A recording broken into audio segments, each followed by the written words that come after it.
He's been defeated.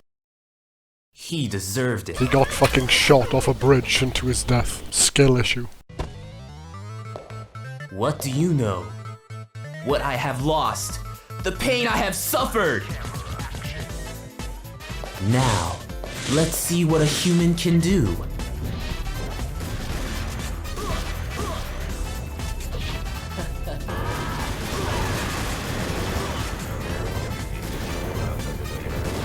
Rauoul, otherwise known as Dio Brando, is a bastard who barely fights you himself, and just like Dio, he summons his stand while performing dumb JoJo poses so he can throw hands in his seizure dimension, specifically designed to destroy anyone who is foolish enough to be born with epilepsy.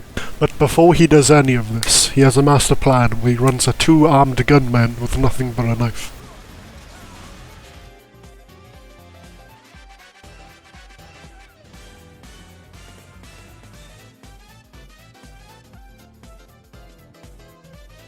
I rag on him, but I think he's really cool. The reason why he's like a massive goddamn hot topic edgelord is because his love interest, Sophie, got murdered by humans. Him not being too happy about it made the conscious decision to become a vampire to get revenge on them, and he just mentions that he's in pain because he reminds him of her, transforms to try to heal the pain. And then this is where he turns into Dio and fights you with his goddamn stand. Especially when you compare it to the other bosses, he barely changes himself. Funnily enough, he only actually looks like a vampire when he transforms, and even then he just looks like a really messed up person. I think this is meant to signify that he can't let go of his humanity, which makes perfect sense, given the fact the whole reason he became a vampire is because he wanted to get revenge on humans because they took away the human he loves the most. He has a very deep connections with humans no matter how much he tries to distance himself. It kinda reminds me of Virgil from Devil May Cry. They do their absolute best to turn into the side of them that isn't human, but they just can't. Clones aren't the only tricks he uses against you. One thing which I find really interesting, and I think it's unique to only him, his fight seemingly ends out of nowhere and you progress with the level if you fail to save Caroline quickly enough. Oddly enough, you get transported, it's meant to be a punishment, but you get transported to what I think is like the coolest level in the game, this really awesome black and white album cover looking place where enemies can appear behind walls. Or more accurately, the walls disappear and there are enemies behind them waiting for you.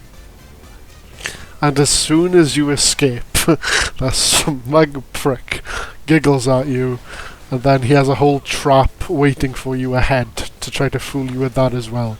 It throws you off really well on your first playthrough and it just looks really cool. If you survive the trap, Rauoul turns into Dio and he warps you into the seizure dimension while summoning his stand. Rauoul must love aperture science because he loves to open up portals, so much so he'll have his stand constantly punch through them while slowly moving forward. You have to do your best to completely ignore this and shoot Rauoul himself. If you fail to do enough damage to Rauoul, the punches will then land on you. He has a really cool attack where he forces his stand to open up a portal. Through this portal, meteorites will come from it, and you can tackle the situation by either attacking Rauoul fast enough to cancel the attack, or by destroying the meteorites themselves. He can also summon a wall where he'll dip in and out of, becoming very hard to hit. If you don't attack him during the phase where he's essentially taunting you, you will have very little time to actually stop him when he takes a swing at you. Overall, it's a hard boss fight. He likes to do the same attacks repeatedly, but he's so far away and so hard to hit, it actually makes him quite tough, and I remember dying to him a lot when I was younger. Rauoul's like a opposite to Bart Emily, where Bart Emily was very varied, having different forms, much more different and varied attacks, and even the places you fought in changed and even had minions midway throughout the fight.